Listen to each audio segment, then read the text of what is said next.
Hey everyone, so I know we're very late into the game life cycle, but there's a question that I see a lot on YouTube and on Discord, is what bow builds are the best right now in Endgame. And I'm very happy with the state of the meta for bow right now. It's very diversified and there's a lot of options, so I'm gonna do my best to cover all of them. So as usual, we're gonna take each element one by one, and I'm gonna be presenting you multiple builds per element, and if some monsters need specific build, I'm also gonna be showing those. And keep in mind that the builds that I'm going to show you are templates that works for most situations, and you may need to adapt it depending on what you're planning to do or if you're running a specific monster. And without further delay, we're gonna start with the fire element. The fire element is pretty simple. I'm just gonna be showing you two builds.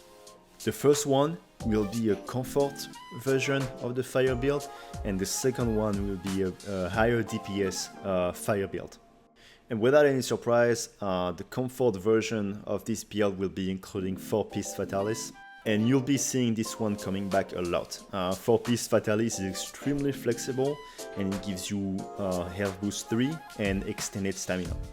We're gonna be using Kia King without any surprise. Kia King is the best Kia bows out of all the Kia bows, so this is a very strong comfort build.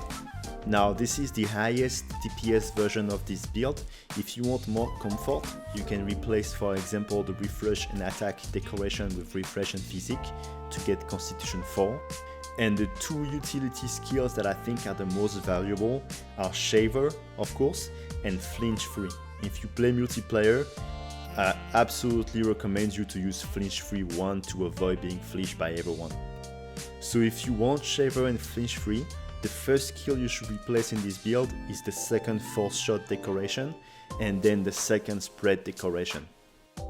Now for the DPS version of the fire build, we're gonna be using the Tower of Fireball and 2-piece MHWI, 3-piece Fatalis. This is a mix set that you're gonna be seeing a lot. It's very strong and it's a good mix between critical elements and Fatalis set.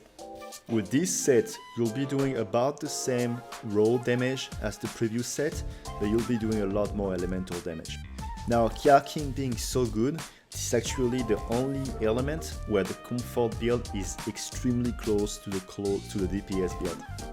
And considering the comfort build also has true spare shot, you will have a lot more power coding, which on the long run can out DPS this build even. Now this build has Coalescence 3, and if you're able to proc it, you will greatly out damage the comfort build. However, the fire matchup like Namiel, Kirin and Barioth do not proc Coalescence unless you get hit, which you're trying to avoid getting hit usually. So those are your two main options for fire, and again the comfort version is very close to the DPS version, so keep that in mind when you're trying to choose which build to use. Let's look at the ice builds. So ice is probably the element where they are the most builds, and I'm going to be showing you 4 ice builds. So first off, I'm going to be showing you a comfort ice builds and a DPS ice builds, much like for fire. And for the comfort ice builds, it looks exactly the same as the comfort fire builds, except we're gonna be using, of course, the Kia Bow Stream. Now the skills are exactly the same as the fire one, but the Kia Bow Stream has a very weak raw and a lot of elements. So this build is more oriented element than raw. And again, the recommendations for utility skills are exactly the same. You can replace the refresh and attack with refresh and physique, and the force shot and spread with Shaver and Flinch Free 1. And the ice DPS build looks very similar to the fire DPS builds, except we're gonna be using the Safi bow instead of the Taroth bow.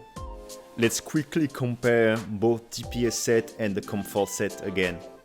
And as you can see for ice, between the comfort set and the DPS set, the element is almost the same, but the raw is a lot higher for the DPS set than for the comfort set. On top of that, a lot of the ice matchups like Lunastra and both Brachydios proc Coalescence very easily. And once Coalescence is procced, the difference between the DPS set and the Comfort set is even bigger. So for Ice, contrarily to Fire, I would really encourage you to opt for the DPS version instead of the Comfort version. Now there's one set that I'm going to show you because if I don't, a lot of people will be upset with me, and it's the Frostcraft Ice bow set. Now if you've never heard about the Frostcraft bow set, it's a very niche playstyle. It's really only viable for the ice element. So I'm going to show you the set and then I'm gonna quickly describe how you want to play this set. So this is how the set looks like, and you can see it's a pretty classic bow set. We're just using 4-piece Velkhana Gamma. The thing that makes Frostcraft really fun to play with bow is that you will do absolutely incredible damage. As you can see in the background, I casually hit for 130, 135 per arrow. But the playstyle is very slow, so every time the monster clagger, you need to clutch on the monster just to regenerate your Frostcraft bar. Just because of that, it does not really work in multiplayer, and you need to have a monster that claggers often. The only reason it can be viable for ice and not for the other elements is that even at charge 1 or charge 0 of Frostcraft, you will do about the same damage as with a normal ice DPS set. So it's a fun playstyle, but it's very niche. If you want to give it a shot, be my guest. It's fun to play once in a while. And finally, the last ice set that I'm going to show you is a specific build for Rajang. In fact, you cannot tenderize Rajang's head, so you're not able to get 100% affinity with a normal set. So we're gonna be using a mix of Safi 3-piece and Fatalis 2-piece. The reason we use Safi, of course, is for the 20% added affinity, which will make up for the weakness exploit that we cannot, we don't get the full bonus. And the Fatalis set is only because it has a lot of slots and it has good skills.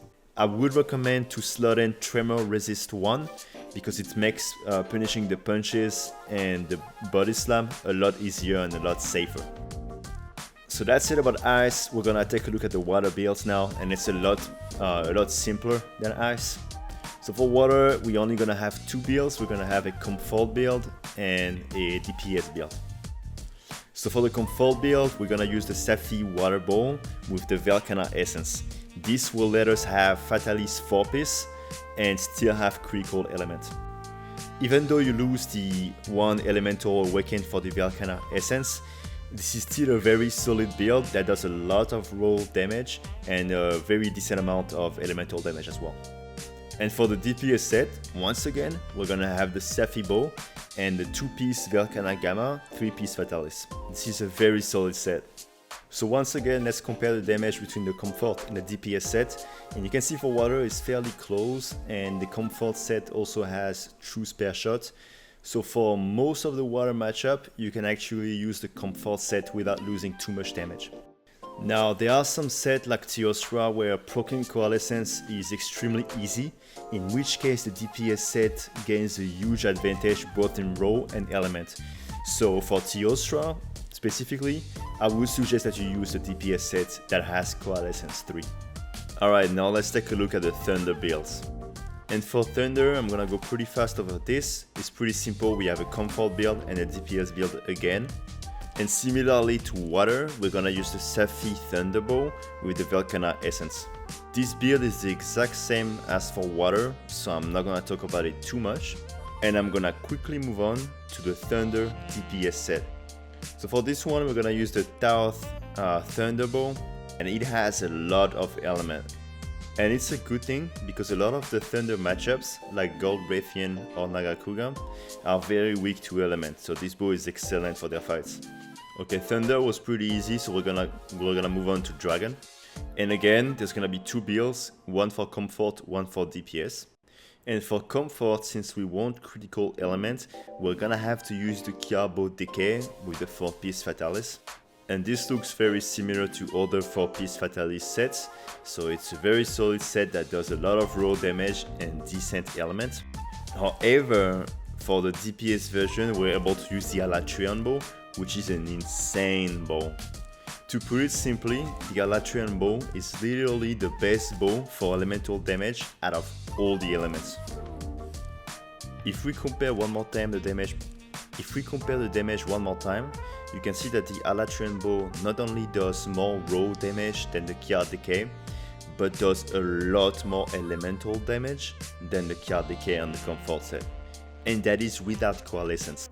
If you proc coalescence, the difference is absolutely massive between the comfort set and the DPS set. And a lot of dragon matchups are pretty easy to proc coalescence, like Rathalos or Safi. So to put it simply, if there is one element where I recommend to not use the comfort set, it's definitely dragon. You'd lose a ton of damage by not using the DPS set. So with that said, let's move on to the raw builds. Before Fatalis, the idea of having a raw build was a complete joke. However, since the Fatalis bow has such crazy stats and his armor is so good, it actually does a lot of damage and it takes up a lot of matchups that were not so good for elemental damage before. So because I know I'm going to get asked if we can use this raw build for any matchups in the game and just one build that does everything, yes and no. There are a lot of fights where it will not do very good at all. There are fights where it will be almost as good as elemental but not quite. And there are fights where it will be better. So it's not a generalist bow, but it's as close to it as we get in Iceborne.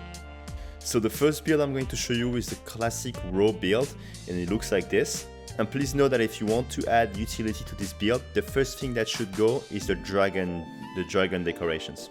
It already uses Fatalis 4 sets bonus, so I won't be making a comfort version of this set. It's already the DPS and the comfort version. And if you feel up to it, you can try the Heroics version, which does a ton of damage, but of course, if you get hit, you're dead. So those are the main builds that you're gonna be using, and I'm sure there's some variations or some very niche build that I didn't talk about, but this is the main builds you're gonna be using. So this is pretty much it. If you have any questions or comments, please let me know. I'll try to answer it. And that's it. Have fun.